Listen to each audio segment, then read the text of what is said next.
Olá pessoal, professora Raquel Soares aqui.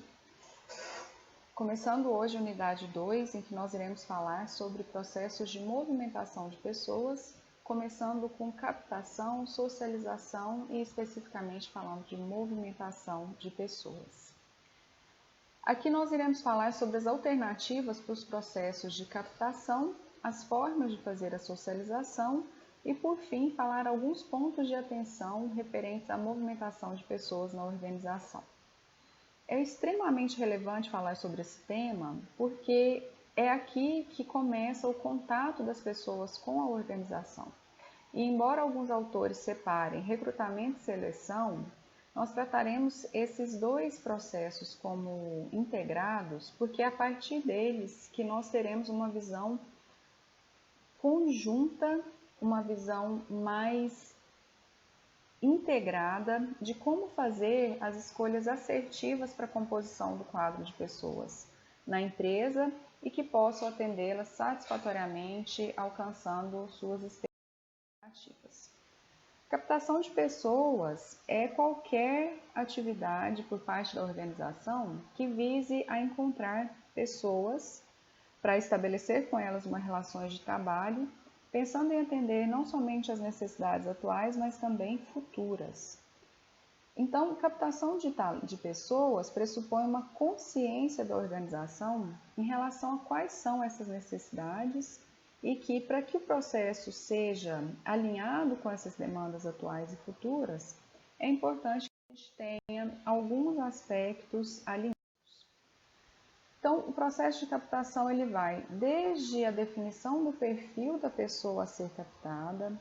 Nós vamos analisar também quais são as formas de atração dessas pessoas, como se dá o processo de escolha, quais são os papéis envolvidos no processo de escolha, como evitar os processos discriminatórios na escolha e, por fim, como se faz a avaliação da efetividade desse processo seletivo pela organização.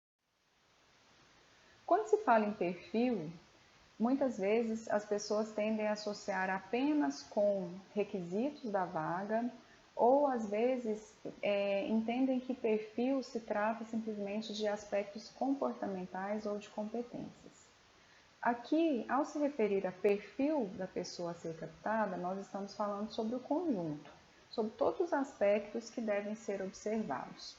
Começando então pelo perfil profissional, nós temos os requisitos em termos de conhecimentos, habilidades e experiência do profissional que irá trabalhar na organização. Já o perfil comportamental, como o próprio nome diz, ele se refere às características do comportamento dessa pessoa, e aí é muito importante que a gente entenda que o comportamento ele está inserido num contexto político, social e até mesmo cultural, sendo que muitas empresas têm valorizado esses aspectos culturais e surgindo termos novos como o chamado fit cultural, que analisa a adequação desse perfil comportamental, das possibilidades, da previsibilidade de uma coerência, um ajuste entre o perfil da pessoa com o perfil das outras pessoas que já trabalham na organização. Terceiro aspecto são as entregas desejadas, e aí é o que se espera da pessoa no presente, no futuro, de modo que ela possa ser analisada, ser avaliada ao longo do tempo em relação à sua condição de entregar o que é esperado dela. O quarto aspecto são as condições de trabalho e analisam o ambiente que a pessoa irá atuar e os recursos que ela terá à disposição para realizar o seu trabalho. Depois nós temos aí condições de desenvolvimento e nesse ponto nós nos referimos aos investimentos que estão previstos para captar a pessoa, né, e o quanto ela irá precisar de novos investimentos em desenvolvimento ao longo do tempo. E por fim, as condições contratuais que se referem aos aspectos formais e ao tipo de vínculo que será firmado entre a pessoa e a organização. Embora nem sempre é possível determinar todos esses aspectos, é muito importante que quanto mais eles forem definidos a priori, quanto mais eles forem definidos previamente, mais chances o processo tem de ser conduzido de maneira objetiva. E novas possibilidades, novas abordagens têm surgido para a captação, sendo que as organizações modernas têm uma visão de serem mais inclinadas para uma prática que se aproxima do que nós estamos chamando aqui de abordagem para competências. No entanto, mesmo hoje com tantas novidades, que daqui a pouco eu vou falar sobre essas ferramentas atuais disponíveis, muitas empresas ainda estão focadas na abordagem tradicional, que considera o cargo e não a pessoa e suas competências, já que essas duas abordagens, chamadas tradicional e por competências, têm muitas diferenças, como a gente pode analisar nesse quadro. Então, essas diferenças, elas se relacionam aos aspectos que estão aí na primeira coluna, sendo esses aspectos o horizonte profissional, o perfil, o processo de escolha, as ferramentas de escolha, o contrato psicológico, o compromisso da organização e a internalização do profissional ao cargo. Começando então pelo horizonte profissional, na abordagem tradicional, o foco é o cargo, é uma perspectiva mais de curto prazo. Já na abordagem por competência, há um horizonte profissional relacionado à carreira, prevendo as movimentações que poderão ocorrer com aquele profissional ao longo do tempo. O perfil, na abordagem tradicional, ele se volta para um cargo específico, e na abordagem por competências, há um perfil pensando em atender demandas presentes e futuras. O processo de escolha da abordagem tradicional, ele analisa a adequação para o cargo, e na abordagem por competências para uma trajetória específica, para um crescimento do profissional ao longo do tempo, com consistência e com coerência na medida em que ele demonstra seu potencial por meio das entregas. As ferramentas de escolha na abordagem tradicional, elas são feitas com testes de conhecimento, habilidades e atitudes necessárias para o cargo, e na abordagem por competência, por análise da trajetória profissional, avaliando a maturidade do profissional no trabalho e o ritmo de desenvolvimento que ele terá ali dentro. O contrato psicológico na abordagem tradicional é visando a uma determinada posição na empresa, e na abordagem por competência, visando a uma carreira ou trajetória profissional mais longa, um horizonte temporal maior. O compromisso da organização na abordagem tradicional é manter o cargo para o qual a pessoa está sendo captada, e na abordagem por competência, desenvolver a pessoa para determinada trajetória dentro da empresa. A internalização na abordagem tradicional é feita adequando-se a um cargo, e na abordagem por competência, adequando-se a uma trajetória na qual a pessoa pode evoluir em função dos níveis de complexidade que a carreira oferece. A captação ela é um processo, como nós vimos, que vai desde a definição e caracterização de uma necessidade da organização até o estabelecimento de relações de trabalho. E ela não se restringe simplesmente a vínculos empregatícios, porque atualmente tem muitas formas de contratação, como a gente pode ver, a seguir. Nós temos a forma de trabalho por tempo indeterminado, que ainda é a mais usual. Temos também o contrato de trabalho por tempo determinado, quando pode-se enquadrar o profissional em algumas hipóteses do artigo 443 da CLT e não pode durar mais que 2 anos. Podemos também ter contratos de prestação de serviço temporário, que normalmente é feito através de empresas especializadas na oferta desse tipo de mão de obra e também não pode ser por tempo superior a 3 meses. O contrato de pessoas jurídicas para prestação de serviços são para trabalhos bem definidos e por período de tempo previamente estabelecido. E a contratação de profissionais autônomos para prestação de serviços normalmente também para trabalhos bem definidos e por um período de tempo previamente estabelecidos. Quando se trata de atrair pessoas para a organização, existem várias maneiras de que a organização possa fazer esse contato com o mercado de trabalho.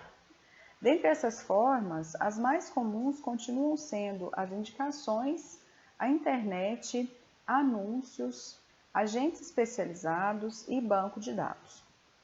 Qual é a mais adequada? Depende do perfil desejado pela organização e, além disso, do quanto a empresa tem bom conhecimento do mercado de trabalho. Nós temos visto nos últimos anos o surgimento de muitos aplicativos e redes voltados para esse processo de atração e escolha de pessoas. É um método eficaz para as organizações e porque ele permite a oferta de um arquivo de pessoas e currículos de forma mais resumida, mais assertiva, garantindo uma maior interação dos gestores com as pessoas, seja de forma presencial ou virtual. Agora sim, falando especificamente sobre os processos de escolha, é aqui que nós teremos uma garantia da efetividade da pessoa em sua relação com a organização. O processo ele deve se iniciar com atividades de menor custo, como por exemplo análise de currículos ou provas. São as ações iniciais para posteriormente adentrar as etapas mais custosas que demandam mais tempo e, por vezes, mais recursos por parte da organização, como, por exemplo, as entrevistas. Independente do método escolhido, o fundamental é que tenha coerência e consistência entre essas etapas, porque a incoerência pode acarretar na perda de pessoas interessantes durante essas atividades iniciais. Uma maneira de garantir essa coerência no processo é incorporar a competência como parâmetro da análise de candidatos, porque assim nós teremos mais condições de avaliar a precisão das entregas esperadas das pessoas e o nível de complexidade que se deseja com que essas entregas sejam realizadas. Para fazer a triagem dos currículos, os métodos mais utilizados pelas empresas são: primeiro, as atividades iniciais de triagem, que oferecem menor custos e podem ser utilizadas quando existe uma grande quantidade de candidatos. Para profissionais especializados, pode-se também utilizar currículo com prova de conhecimento. Para jovens em início de carreira, além da análise de currículo, algumas empresas costumam analisar o desempenho escolar e testes comportamentais. E para a mão de obra mais qualificada, pode-se combinar a análise da trajetória com testes práticos ou de conhecimento. A atividade intermediária de triagem são utilizadas quando resta uma grande quantidade de pessoas por vaga, algo entre 10 e 30 candidatos. Os objetivos consistem em fazer análises de aspectos comportamentais dos candidatos e, por isso, normalmente são realizadas dinâmicas de grupo e observar os candidatos em aspectos como relacionamento, conduta, expressão corporal, tom de voz, entre outros. E, por fim, as atividades finais de triagem, que são utilizadas principalmente as entrevistas. É muito difícil um processo seletivo que não realiza nenhuma entrevista com os candidatos. Pensando nisso, eu fiz um vídeo especial sobre entrevistas que eu compartilho com vocês aqui também no meu canal do YouTube. A entrevista ela é mais custosa, mais onerosa para a empresa, porque ela demanda o uso do tempo dos entrevistadores. Mas é também aqui a etapa mais rica, onde se pode ter um aprofundamento no conhecimento entre as pessoas e a maneira de negociar de forma mais efetiva as bases da relação entre a pessoa e a própria organização. Quando nós falamos nos papéis no processo de escolha, muitas vezes o fato de uma pessoa não ser escolhida pela organização ou a organização não ser escolhida pela pessoa denota uma incompatibilidade entre ambas e por isso cada processo seletivo ele traz um grande aprendizado para o profissional, para o seu autoconhecimento. Já por parte da organização, entender o que motiva as pessoas a participarem do processo também pode ser muito revelador. Alguns participantes que estão em processo mecânico, automático e não possuem qualquer ligação emocional com a empresa, enquanto outros são conhecedores profundos da organização e têm praticamente parte de um sonho de trabalhar ali. Logo no início do processo, então, é possível identificar essas diferenças, o que faz com que os responsáveis possam conduzir o processo de captação da melhor maneira possível. Uma outra preocupação que tem aumentado bastante é em relação aos processos discriminatórios na escolha. Esses processos eles utilizam critérios não legítimos socialmente e às vezes até ilegais. Infelizmente, ainda é comum na nossa sociedade uma dificuldade em lidar com a diversidade, por exemplo. Assim, algumas empresas têm desenvolvido trabalhos intensos e profundos para enfrentar essa dificuldade, envolvendo mais pessoas na decisão de escolha e minimizando o processo de discriminação. Embora organizações busquem a diversidade em relação a gênero, raça, opção sexual, temos visto outros processos discriminatórios na nossa sociedade que são difíceis de trabalhar, como, por exemplo, faixa etária, peso, condições de saúde, entre outros. Sendo assim, a discriminação nos processos de escolha é algo que tem que ser continuamente discutido pela organização de forma a incentivar entre as pessoas a sensibilidade em relação a essa questão. Então, a grande preocupação aí é se estamos discriminando as pessoas de forma preconceituosa e não com o propósito de trazer para dentro da organização bons profissionais e boas pessoas. Finalizando essa parte da nossa aula sobre captação de profissionais, como é que a gente avalia a efetividade do processo seletivo? O melhor indicador que o processo seletivo foi bem conduzido e foi efetivo é relacionado à permanência da pessoa na organização e também na realização de suas atribuições. Acompanhar esses indicadores ao longo do tempo é algo que pode ser feito por meio de questionários ou de entrevistas e é fundamental que isso seja feito para que a organização possa discutir e elaborar as melhores práticas que se aplicam para a realização desse acompanhamento.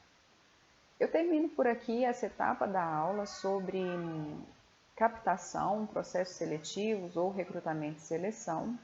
Deixo para vocês um vídeo que eu gravei especialmente falando sobre entrevistas e volto na sequência com um novo vídeo, uma aula narrada sobre socialização e movimentação de pessoas. Até lá!